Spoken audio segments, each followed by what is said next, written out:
Hi, folks. Ryan Honeyman here from Lift Economy. Many folks have come to us over the last 10 years and asked, how do I get more involved in creating an economy that works for the benefit of all life?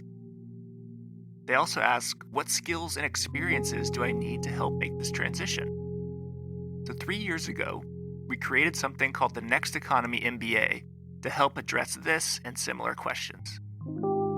Lift Economy's Next Economy MBA is an online course that's designed for entrepreneurs, aspiring entrepreneurs, students, recent graduates, employees, and folks who want to learn more about transformational next economy strategies and businesses. Join the growing alumni network of nearly 250 alumni who've gone through this program and learned essential skills and hopefully built lifelong relationships for catalyzing businesses in the emergent and regenerative economy. So we encourage you to check out our course. You can go to lifteconomy.com/MBA. The next course, Cohort 7, starts on September 21st, 2021. So once again, go to www.lifteconomy.com/MBA. And now, on with the show.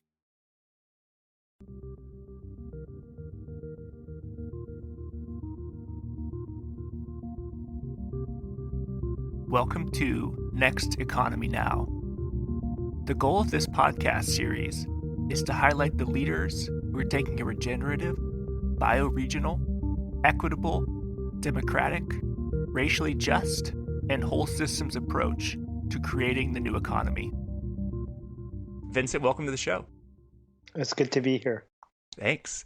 So I'd like to start perhaps at the beginning. I actually don't know where you were born and raised, and the Vincent Stanley before Patagonia. So maybe you could just tell us a little bit about your life before Patagonia came into your life. Well, there wasn't much of it because I started at Patagonia when I was before I was 21.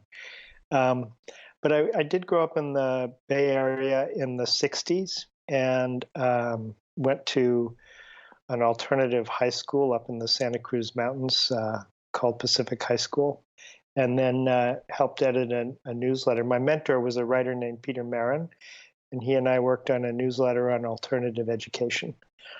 And all that was going well, except the economy crashed, and I ended up at the age of 20 working in a car wash in Southern California in January. Not a lot of hours.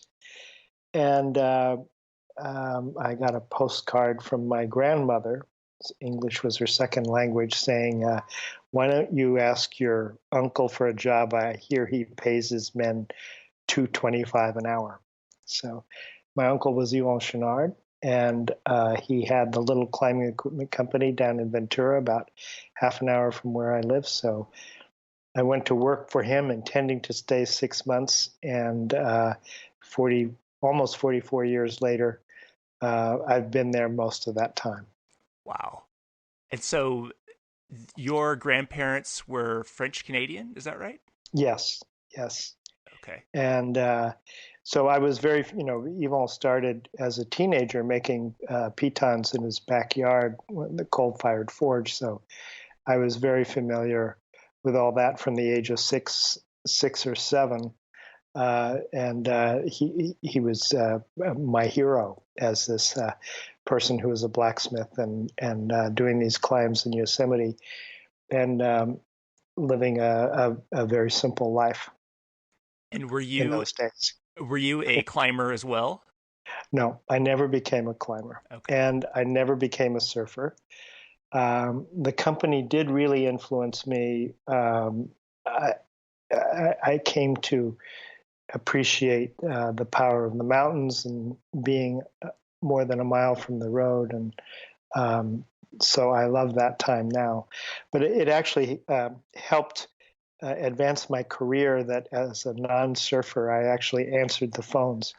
And so they came to me after about 6 months and said, we think you ought to be sales manager. So, which is what I did for about 20 years. So. Availability to take the calls is a key metric, a key means of success in the early days. That's right. It Um, was. so I have a funny question or an interesting question.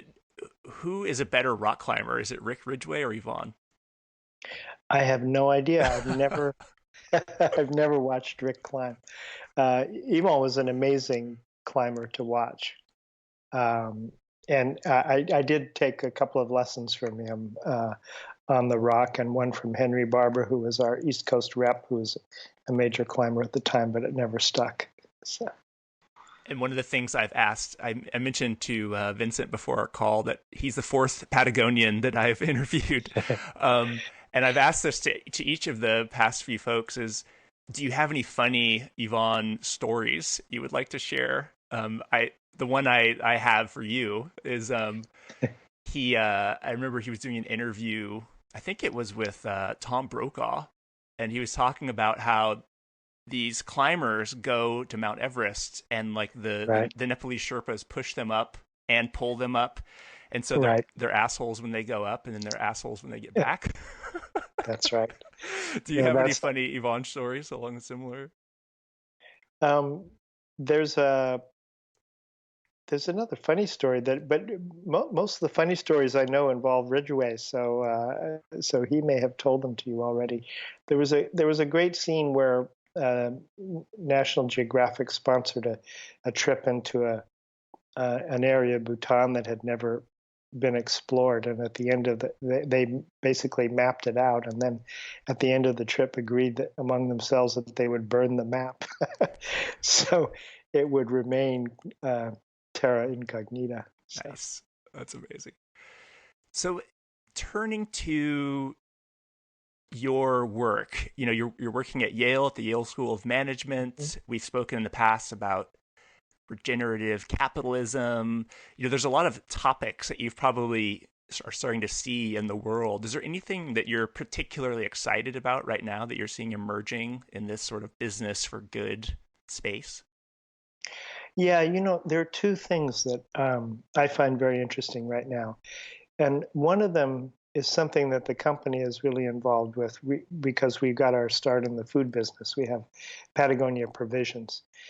And the idea, I mean, you've had several people from Patagonia, so you know our story, and that along the line, we've made several accidental discoveries of the harm we were doing, particularly in the supply chain. And so we have gone to great lengths to figure out what we were doing wrong and then to make improvements. But all of that is kind of an accidental stumbling along the way. And with provisions, we have a chance to actually start from scratch with every product we make. We look at the supply chain. We are very careful that every product actually represents some kind of innovation in the food business. The other thing that we've discovered, there are a lot of studies now that show that if you actually restore farmland to health, reducing tillage, reducing inputs, um, and by planting, when you're planting grains, deeper rooted grains, that you can reduce the water usage by 60%. You also bring to life the micronutrients in the soil, so that you need fewer inputs, even if they're natural. But the other tremendously exciting thing is the potential to sequester carbon that this farmland is showing. So I find that development really interesting because if you look at all the major elements of the environmental crisis, soil is actually one of the few things that we can really do something about over a quick period. The other thing that I'm excited about at the moment is a book by Jonathan Rose, who's a green developer of low-cost housing in New York City, who's written a book called The Well-Tempered City. And he uses what Bach did for music, which was to, with a well-tempered clavier, is basically to make it possible to unify several different systems of tonality and to bring it into to harmony. And he's looking at that as a metaphor for what needs to be done with the city. So I think of those two things, one for agriculture, one for the city, Also, what Brent Smith is doing with Green Wave, and in terms of aquaculture and the potential for revitalized. We're looking with agriculture at the potential for revitalized regions and communities. And then I think with the city, we're also looking at helping to make the city a place that people really feel they belong to, that they feel that they're a citizen of, that they can help, that they have agency and can help make changes. So that's kind of, in a nutshell, what I'm looking at now is what I like. If we were to take those two in turn, the this idea of the city, the harmonious, or making people feel welcome or belong. Can you explain a little bit more about his Jonathan Rose's philosophy and why that resonates? The tone of the book is quite calm, quite forward-looking, but also comprehensive in its vision for how cities of the future might work.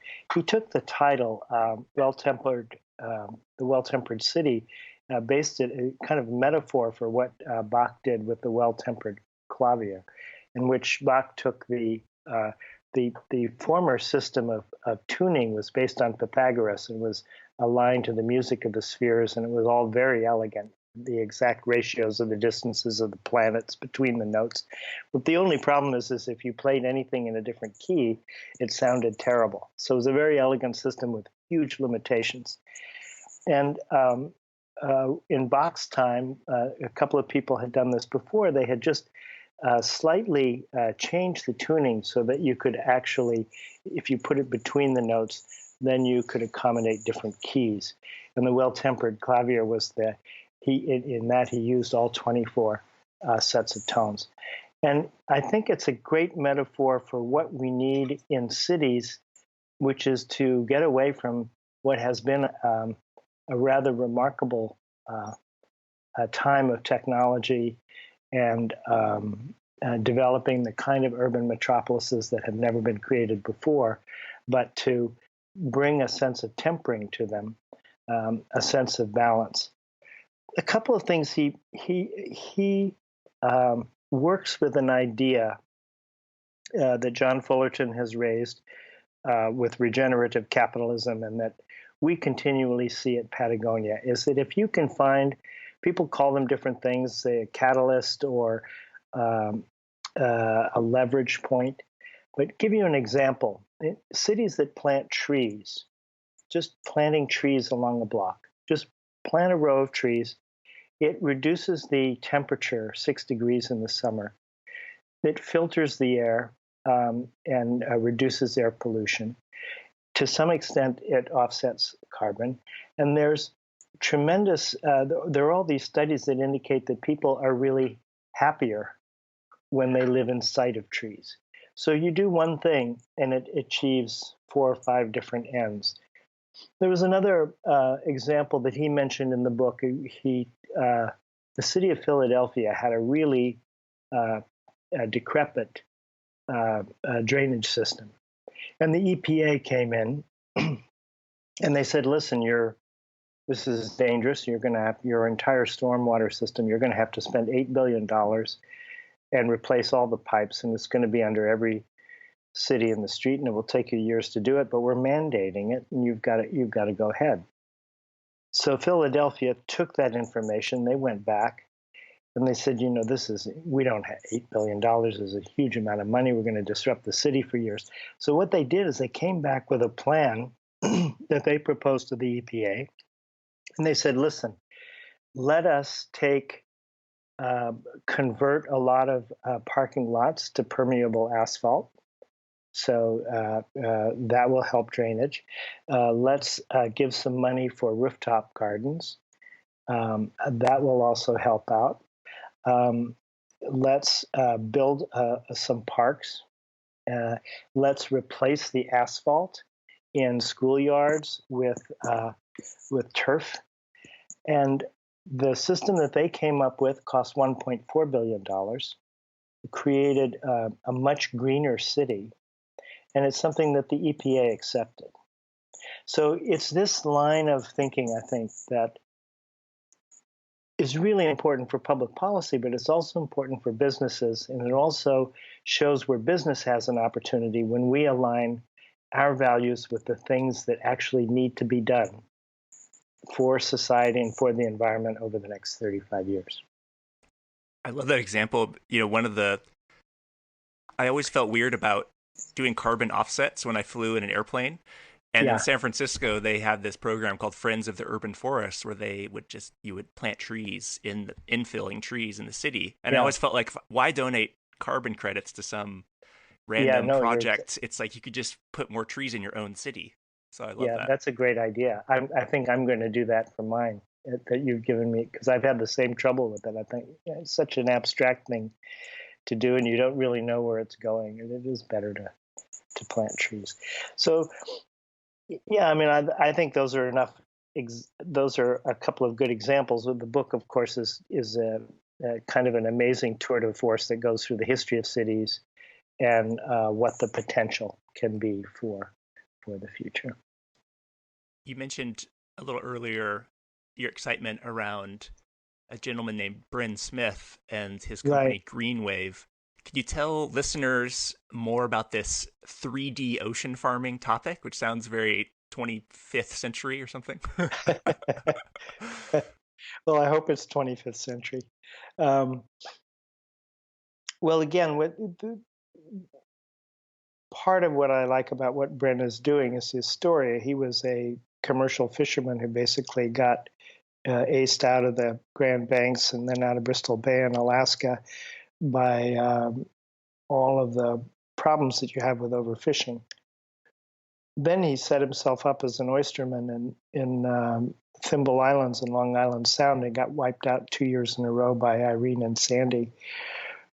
And so what he started to do is to look at how he made his living from the sea and say, well, listen, what is a sustainable way to make a living here or to produce food? And the problem with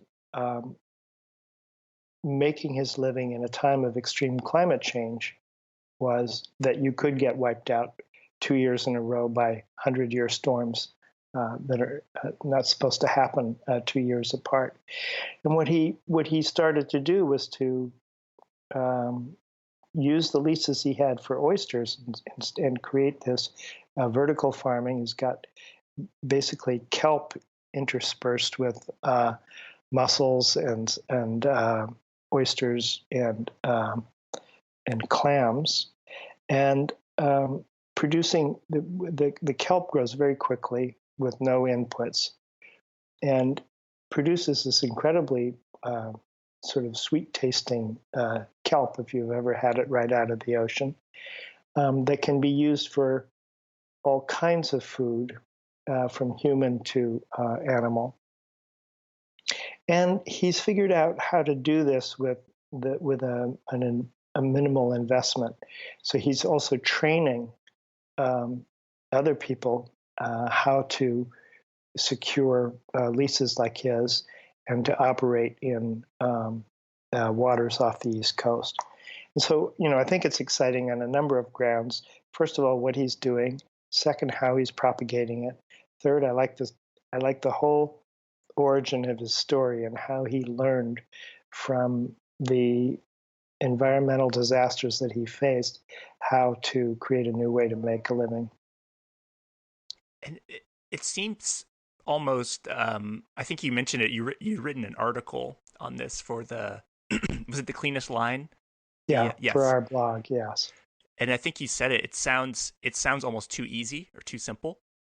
Um, just growing food in a column that hangs down from the water. Do you know much about like why this isn't already done? Is it just, it's like one of those things that's so close that people kind of miss it for the larger picture? Or do you know why we haven't been doing this for a longer time? No, no, I don't. Other than I do know from experience in the clothing business that people tend to get blinders. They do what they know how to do or what they feel expert at doing, and and the that if that is quite possible when people don't know how to do something, that they don't try it. Another example is we work with the Bread Lab in the Skagit Valley in Washington. And if you look at farmland in this, I don't know if the figures are for this country or for the world, but 60% of the land is in three crops: it's soy, wheat, and corn. And at the Bread Lab, they've identified 40,000 different grains that could be used, and they have means, without using GMO, means for conventional uh, uh, means of splicing plants, that they can tailor these individual grains to particular climates or to particular soil types. And this kind of work hasn't been done before, but I find that tremendously exciting for the same reason. And everybody in agriculture and at the colleges was concentrating on green revolution and concentrating on the use of fertilizers, and the use of pesticides. So this is a different approach, and it for some reason it seems to we seem to exhaust every other method before we come up with something that looks promising in a way that actually supports or gives back to nature rather than takes from it. Yeah, the just a shout out to folks who haven't seen the film Unbroken Ground by Patagonia Provision. It's very powerful. Actually, one of the quotations from Yvonne in the movie has really stuck with me. Yeah, I think he's talking about how nature loves diversity and Mm-hmm. humans are addicted to monoculture. Yeah. I've actually been using that sort of biomimetic analogy in talking about the sort of nascent, or not nascent, but very prominent need to have more diversity and inclusion in businesses. So Right. the economy itself is more resilient when we have more women and people of color leading Yeah. businesses. Sort of, and I sort of made that connection. I mean, I've sort of known it intuitively, but Yvonne really spelled it out when like nature actually functions best when it's diverse. So that was really Yeah. a powerful point. Yeah. No, it's really true. And I think part of what happened is that when we industrialized and we created factories, that we created processes and came up with this idea of efficiency, which wasn't really a virtue before the 19th century. Um, Jeremy Rifkin has pointed that out. But the problem with efficiency is it usually works in a very closed system. I mean, the oil industry is extremely efficient in the way it drills. But when you have to look at beyond that and say, okay, the problem is that we're using the oil in the first place. So I think that industrialization and the effort to find efficiency tends to drive us toward monoculture, because you make things more easily controlled. Um, we still talk at every conference I go to. People talk about Patagonia, or they talk about things we're doing. They say, "How do you scale that?" And I'm going, you don't want to scale everything. What you want to do is for some things you want to scale them. For many things you want to be able to replicate them and then individualize them. That's really interesting. Replicate and then individualize.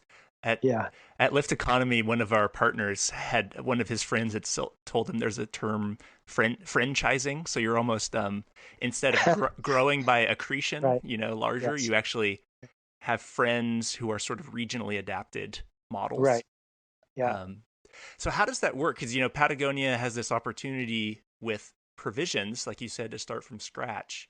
So let's take your the amazing bars, like the sort of, I think one is it's like mangoes and almonds, or it's like Yeah. it's a Right. really Yeah. great mix, right? So you have regeneratively sourced almonds, and I'm not sure if it's mangoes, but we could take that as a hypothetical. Hmm. Let's say that all 50 states become addicted to your bars. Like how does what does scaling and then providing that food benefit the economy because you're sourcing it regeneratively, or is it actually then just being a sort of different frame of the existing like scale up culture of sort Yeah. of industrializing? Do you know what I'm saying? I do, and we're not there yet, but you already have this kind of question already comes up when you're dealing with organic agriculture. Um, to take away the word regenerative for a moment, so organic practices are hard enough to do, and Walmart is the largest producer of organic food in the country, and you can go anywhere and get organic carrots that are grown in Mexico. But there's a vast difference between those organic carrots and the carrots that are raised on the experimental plot by stone barns in the Hudson Valley. And the more you get away from that monoculture, the more nutrients you also get into the carrot. So it's a legitimate question. You for a company making prepared food, we haven't reached that point, but at a certain point, yeah, if all of a sudden everybody loved bison jerky, and we've, we would have to, I think, provide. You'd have to limit supply, and steer people towards something else, especially in food, especially in craft. You can name any number of restaurants in the Bay Area that have gone from 12 tables to 24, and the restaurant's quality is tanked because in expansion, people are unable to do the right thing. If you look at, there's a society called the Honokians. It's made up of 200-year-old companies minimum, and most of them are very small, like traditional ryokans in Japan, that haven't expanded but have kind of perfected their game over 200 years. It's probably not an easy answer, but is there an heuristic or framework that you use to evaluate when it's time? Like, because Patagonia famously overscaled, I think, in the early '90s, and you had to lay off a bunch of people. Yeah. And you've done, I think, a lot of good work to sort of tamp down sort of the amount of different colors and offerings that you guys have offered over the years to not let that happen again. When do you sort of know that it's time to scale versus to like actually stop it and stay smaller? It's probably a difficult question to ask or to answer, but just if you have any thoughts on that. Actually, it's not so difficult. I think that a lot of times the question is at what rate do you grow? There's the problem for a clothing company. For instance, when we had over 125 factories that we dealt with, you don't even know what you don't even know everybody's face. The relationships are pretty shallow. And part of the idea of going to 45 factories at the time was so that we could deepen the relationship. We could have real conversations about environmental improvements and also conditions on the floor. So if you have two or three excellent factories who are making a product, and then that product becomes very popular, that's happened to us a lot. With better sweaters or with down products, any number of things that become popular. The question is not the absolute limit, but the question at what rate and what kind of work do you do to bring on a new supplier? I think that's an easier question to answer with an industrial process than it is with an agricultural one, where you're dealing with every place the soil is different, or but in industry, what I see mostly is the question of the rate of change. Same things for a company that cares about values. One reason not to grow too fast is you can't absorb new people that fast. It takes time for the culture to absorb them and for those new people to feel at home in the culture. Yeah, and does this resonate at all? I've heard that someone told me once that the rate that the forest grows is 3%, 3 to 4% per year.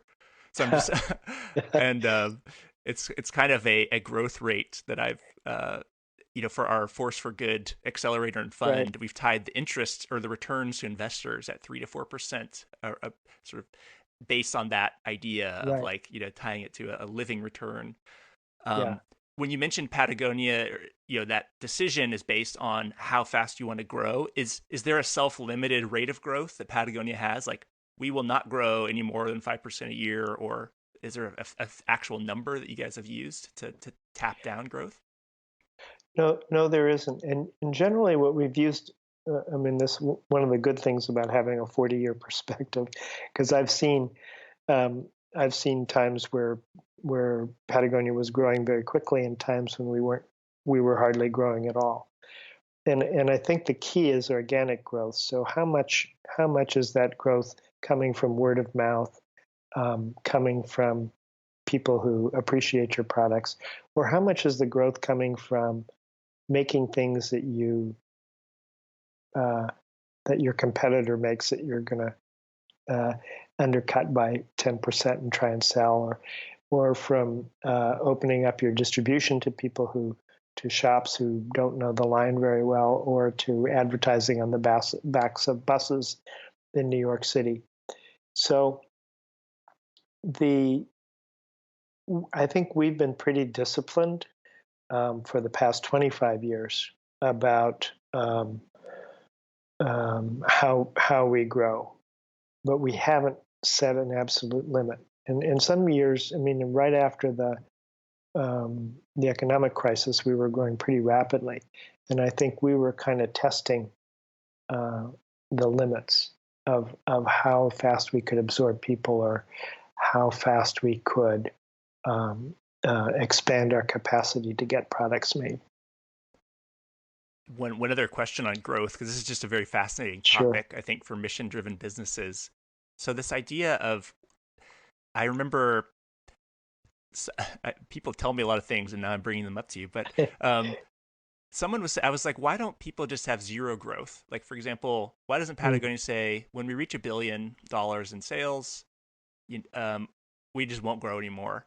And the person had said, well, you can't really do that because you still need to have new product designs and Yeah. then sort of have the ability to hire people. So you can't just say zero growth. But is that actually true? Does that resonate with you? Like, do you need to have at least some to kind of keep some sort of churn happening? Yeah, no, I think it's an interesting question, and we've asked that of ourselves at Patagonia. If I look back to years in which we had almost no growth, they were problematic. They had problems of their own, which was that you couldn't try out new ideas. You couldn't. The people got bored. They weren't moving around within the company. They didn't have new opportunities. And so, if you twist the question around a little bit and talk about the Herman Daly example of steady state growth for a whole economy. Now, whether that might be something that would be desirable, but even if you had a greater steady state in the whole economy, it would be made up of things that are growing and things that are dying. I mean, I think that um, for companies, you might also look at the biological model, that there are going to be product lines in the company that are coming to their conclusion, and that you need new growth to keep the company healthy. Whether a company can, and lots of company, it's kind of it is a sacred cow in American business, growth and its value, no less so than for the economy as a whole. But you can look at tons of companies that have actually gone through downsizing, not just of employees but also of sales, that have eventually come to health, or come back in some other way. So I think it's a question that is worth investigating. Could it? And I think if you go back to the question about the Hinoki and these 200-year-old companies, no, they don't grow. But they provide a living for generation after generation. But for a company that operates on an industrial model, that's a tough question. And you said the Hinokians are in Japan, or there's also a U.S. They're all over. Uh, No, they're well, obviously not too many in the U.S. because we don't have almost anything that's 200 years old, but there are a bunch in Europe and in Japan. got it. Um, Fascinating. So, tell me a little bit about what you're doing at Yale. Is there, I imagine one of the things that I've heard from most folks at Patagonia is thank God for the millennials because otherwise we'd be screwed. um, so I imagine most of the students that you're working with already believe this sort of idea that business should be, uh, you know, good for all stakeholders, not just shareholders. Are there, what are some of the other trends or ideas or exciting things you've been experiencing at your experience at Yale? Well, the students are terrific. I tend to get students who are um, joint students in the environmental school and in the business school. A lot of them have it's something like a lot of them have interests in starting their own companies. A lot of them have real questions about what they're going to do when they leave, um, because they have big loans to repay. Um, in terms of I'm excited about them because I think that they do have the millennials do have a set of values which is I haven't seen since people who grew up in the 60s and 70s. In this desire to, and I hope they do better than we did, this desire to, what the millennials have that we didn't have, what I see in the students at Yale is this tremendous competence and confidence, because they've actually done a lot before they even get to the School of Management. Most of them are making a change of some kind. So I'm excited for them. What I see that's exciting in the world I don't tend to see so much at Yale, tend to see in out in the world, what's going on in organic food, and what's going on with smaller companies like breweries, and BCorps. But it's kind of I see that from a different side. Speaking of loan forgiveness from Yale, did you know that if they work for a B Corp, they get their loans? Yes. Okay, you did know that. Okay. Yeah. Yeah. Yeah, So, it's a certain percentage, but it's a good percentage, and so they have to work for the B Corp for over time. But I think that's a great move. yeah, great. You mentioned some books and other resources that you've been looking to over the past, year or few years. Are there any books or um, any very exciting things that stand out to you as articles or books that you've read in the last year or so that you would recommend to listeners? Yeah, well, I mentioned the Well-Tempered City. I'm engaged by the work of John Fullerton at Capital Institute, and he has written a white paper on regenerative capitalism that I find very interesting because he's actually worked with scientists to find, we a lot of us talk about a systems approach, the need for a systems approach to business, um, a need for others talk about the need for biomimicry, but I think John is actually in the people he has worked with have actually set up 8 different principles um, that healthy systems share, whether biological or of any other kind, and trying to apply these 8 principles to business and to finance. John was a finance guy who came out of J.P. Morgan Chase, reformed banker. And what's refreshing about him is that he knows that world so well, and he also knows its shortcomings, and has some ideas on how finance might play a more positive role in the next economy. Yeah, and actually, you were the one who introduced me to John, and we did an interview with him on this Yeah. podcast. So, All right. if anyone's interested, check out I think it's Okay. titled "The Emergence of a Regenerative Economy" with John Fullerton. So that was a good one. Speak of this word regenerative, I'm a little worried that it seems to be popping up in a lot of places, almost like sustainability did in the early days. Yeah. And it may be losing, like, for example, I saw that Pepsi is part of a regenerative business coalition. And so, not that that's bad. Well, it just seems to me that it's sort of maybe, I'm not sure people really know what it means. They're just sort of using it because it's a buzzword now. Do you find that that's true, or? Yeah, and it's kind of sad because we're going to lose a good word. I think that the improvement of regenerative over sustainability is that if I look at the kind of fundamental problem that we have with the way we treat nature, is that we are simply not paying back as much as we take. So that in itself means that no matter, we can call ourselves we can have sustainability departments within companies, but what we're doing is not sustainable. The idea of regeneration, I think, is great because it implies exactly that. It says, okay, what are the things we can do that actually will give back more to nature, or will give back more to a community than it takes? So it's a really useful idea. But the word is so attractive that, even within Patagonia, people are using it. I think I saw something, an internal seminar on regenerative management or something like that, and I'm going, oh man, there goes that word. It's funny.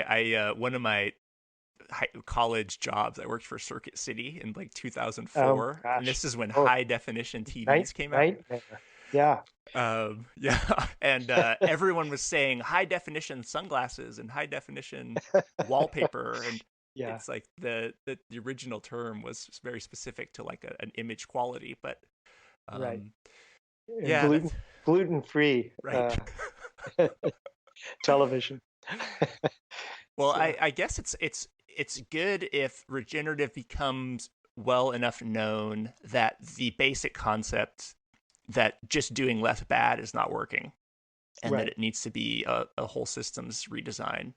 I think that would be a good outcome. And if it illustrates the real problem with sustainability, and the way John uses it is quite correct. And so I think if people actually follow the principles, that will be okay. But we'll see a lot of that word, I think. It's funny, when we wrote the book called The Responsible Company, I talked to Bob Massey, who was one of the people who really started the first CSR reporting methodologies.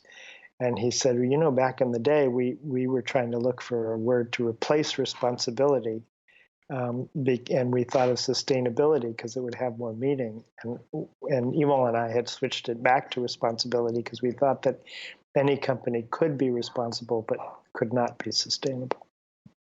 So yes. And for those of you who don't know, check out The Responsible Company by Vincent Stanley and Yvonne Chouinard. It's a great book. Yeah, you actually referenced the B impact assessment a lot in that book. Yeah, we did. In terms of the sort of metrics to measure social and environmental responsibility. So yeah, and we drew from B Lab and also from the Napa.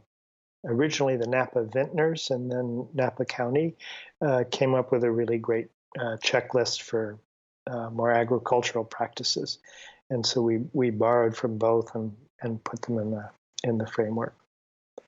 Let's talk briefly about your involvement in the Footprint Chronicles. Maybe at first, could you just describe what it is for folks who don't know, and then how it came about to be a a full-fledged program within Patagonia? Yeah, its origins. I just mentioned Bob Massey. So large public corporations started to issue corporate social responsibility reports in the 1990s, and there were various methodologies for producing those. One of them was GRI, and there were formats that companies could use to create these. And so the company asked me to create one, which I did in 2003. And we produced it and we looked at it, and I did my best, but this is not the way we wanted to talk to our customers. It was really dry, and it might have worked out in a few years, but we had very little baseline information, and it was terrible storytelling. So what we said is let's go back and take 5 products and really talk about, from the field or the oil well, the development of that fabric all the way to the creation of the product and to the shipment to our warehouse in Reno. And so we did that, and we used a device that we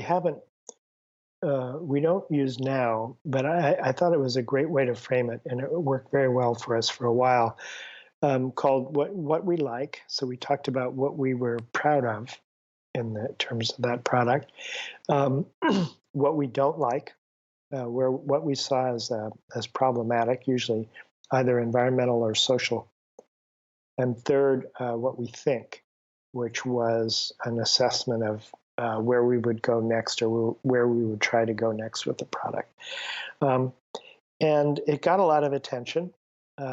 We eventually built it up to cover a lot more than the first 5 products. We went to 15, and then we had metrics on up to a couple of hundred products. There were some benefits to it that I didn't expect. We knew when we produced it that it would be of interest to customers, that it would be of interest to NGOs. A couple of things that were a surprise to me. One is that it really helped with employees. It actually helped the conversation. And I can attest to this personally, because I'd been involved on the marketing and sales side of the business for, at that time, over 30 years. And I knew very little about, because work has blinkered, even in a company like Patagonia, I knew very little about how we made our clothes, what the processes were. So I think we created a common language in the company about our own environmental and social work in making the products, and it made all the conversations smarter. So we still had disagreements, we still had tensions, but those were at a higher level than they were before, after we introduced Footprint Chronicles. Another surprise was that suppliers came to use it, and they wanted to, when we cited that some supplier had a problem and then made an improvement, they loved that. And other companies, actually suppliers, wanted to be listed on the Footprint Chronicles. So I haven't been involved with it for the past couple of years. I think we are going through another process of revising it.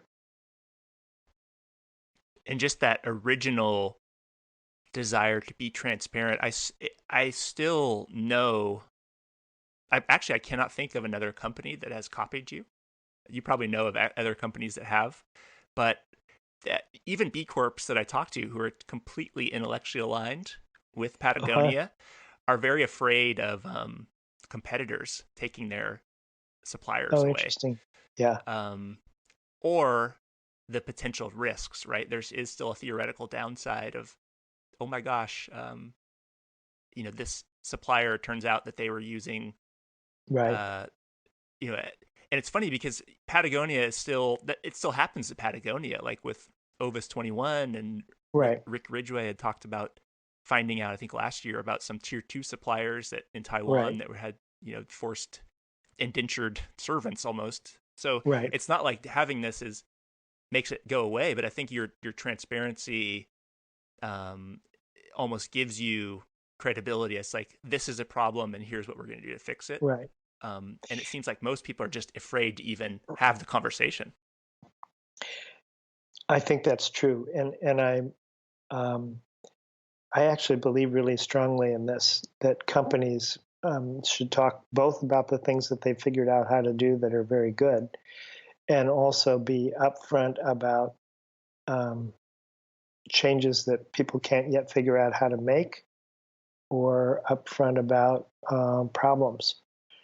And partly, I think, I think in Patagonia's case, it has provided a bit of inoculation, because I think that the people trust us based on the credibility that we've shown over time. But I would argue that for almost any company that's trying to do something new, is that they should make known. I mean, there's a famous story I learned 10 years ago that Dunkin' Donuts uses fair trade coffee. Okay. But they don't advertise it, because they don't think that that's going to be important to their customer. Well, Dunkin' Donuts, in the size they are, can do fair trade coffee. I think they should have been talking about that.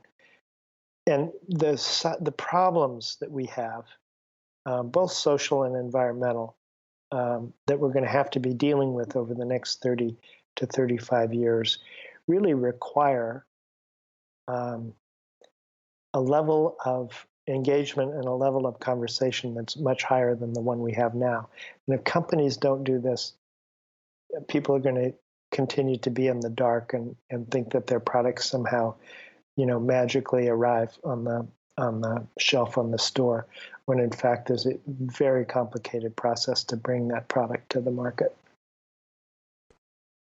In the last few 5 to 10 minutes here, one of the things I've always been interested in is, with Yvon as the sole owner, some companies have said, oh, we could be more socially and environmentally responsible, but we can't be like Patagonia because it's just, Yvon and Melinda who own it. And this is the last time I promise that I'll say I heard something, but I have heard that one idea and response that Yvon had at some point about worker ownership, or allowing allowing some more worker ownership, was that he had thought about it, but he decided that in order to stay as radically activist as Patagonia is, he was afraid that selling, or like having some of the employees be owners, that it would actually make the company slightly more conservative. Is that apocryphal, or is that a true? No, that's true. Okay. And it's interesting. I'm philosophically drawn to cooperatives and to worker-owned companies, but I think that what I've seen and what I've heard is it's not you can get a more conservative attitude from the corporation. I mean, people forget that United Airlines for a while was owned by its employees, and it didn't really operate any differently as a company when it was employee owned as it did when it was owned by shareholders. So I remember, even in the very early days of the company, at some point there was discussion of the management of the company buying the Chenards out. And I remember being nervous at that time about that conversation, because I thought, oh no, the simplicity of the ownership of the Chenards, when they decide something, they go out and do it. We've got a lot of managers who are trying to agree to something and then preserving the company as an institution, kind of primarily, that you will start to get more conservative behavior. So I don't think it was an illegitimate concern. And I guess it sounds like the transition plan is his children will take over. Is that right? Correct? Yeah. They're in the process. Yeah, and luckily, it will. The benefit corporation is one great way to ensure that mission stays in place for the next 100 years. No, that's huge for us. By the way, just to mention this, when I talk to, and I'm sure you probably do the same thing when you talk to entrepreneurs who are thinking about becoming B Corps, and people ask me this in business schools all the time: when should I incorporate my values into my business? And I tell them right at the beginning that I think they should become a B Corp right at the beginning, because I think it's much harder after you've operated for a couple of years. I think people have the idea, well, I'll be able to afford becoming a B Corp, when in fact, after a couple of years of operation, if you have to persuade your employees, you have to persuade your investors, you have to, in some cases, persuade your customers that this is a valuable move. It's much easier to do that at the beginning, when it's baked right into the DNA of the company. Can folks go to learn more about your work and Footprint Chronicles or any of the other projects you're currently involved with? Well, the Patagonia website is encyclopedic, and that's a good place to go. And for some of the other things we've talked about, I recommend the capitalinstitute.org website. A couple of other things that we've talked about, if people are interested, if they go to a website for the Yale Center for Business and Environment, they have ongoing programs that I think are really that are interesting. People want to follow this. Next Economy Now is a production of Lift Economy. To listen to all of our episodes, go to lifteconomy.com/podcast. That's LIFT economy.com/podcast. You can also sign up for our monthly newsletter at lifteconomy.com/newsletter. Please also rate and review our podcast on iTunes, Spotify, Stitcher, or wherever you get your podcasts. Thanks for listening.